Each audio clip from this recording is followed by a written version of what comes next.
સંજેલી તાલુકાના માંડલી ખાતે રાજ્યમંત્રી શ્રી રમેશભાઈ કટારાના અધ્યક્ષસ્થાને સેવા સેતુ કાર્યક્રમ યોજાયો। મળતી માહિતી મુજબ રાજ્ય સરકારે સામાન્ય માણસનું હિત હંમેશા લક્ષ્યમાં રાખીને જ કામગીરી કરી છે। રાજ્યમંત્રી રમેશભાઈ કટારા તારીખ 7 મુખ્યમંત્રી શ્રી ભૂપેન્દ્રભાઈ પટેલના નેતૃત્વમાં દાહોદ જિલ્લાના સંજેલી તાલુકામાં માંડલી મુખ્ય પ્રાથમિક શાળા કૃષિ અને ખેડૂત કલ્યાણ સહકાર પશુપાલન અને ગૌસંવર્ધન રાજ્યમંત્રી શ્રી રમેશભાઈ કટારાના અધ્યક્ષસ્થાને સેવા સેતુ 2.0 કાર્યક્રમ યોજાયો હતો। ગ્રામ્ય વિસ્તારમાં ઘર આંગણે નાગરિકોને વિવિધ જનહિતકારી યોજનાઓના લાભ સરળતાથી મળી રહે એ માટે સરકાર દ્વારા સેવા સેતુ કાર્યક્રમ યોજવામાં આવે છે।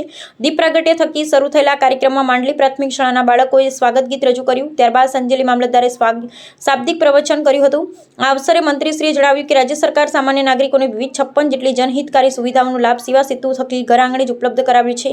રાજ્ય સરકારે સામાન્ય માણસનું હિત હંમેશા લક્ષ્યમાં રાખીને જ કામગીરી કરી છે। રાજ્યમાં સેવા સેતુ કાર્યક્રમ થકી નાગરિકોને ઘર આંગણે સુવિધાઓ મળી રહેતા લોકોને મોટી રાહત થઈ છે। વધુમાં મંત્રીશ્રીએ રાજ્ય સરકાર દ્વારા પૂરી પડાતી વિવિધ જનહિતલક્ષી યોજનાઓ તેમજ સુવિધાઓનો મહત્તમ લાભ લેવા જણાવ્યું હતું।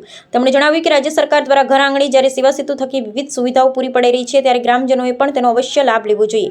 આ અવસરે તાલુકા વિકાસ અધિકારી શ્રી ડાકોર, મામલતદાર શ્રી કામોલ, એપીએમસી ચેરમેન શ્રી, શાળા સ્ટાફ, જિલ્લા પંચાયતના સભ્યશ્રીઓ, તાલુકા પંચાયતના સભ્યશ્રીઓ, સરપંચશ્રીઓ અને અન્ય આગેવાનો તેમજ ગ્રામજનો ઉપસ્થિત રહ્યા હતા। રિપોર્ટર શ્રીકાંતભાઈ કેવોહનિયા।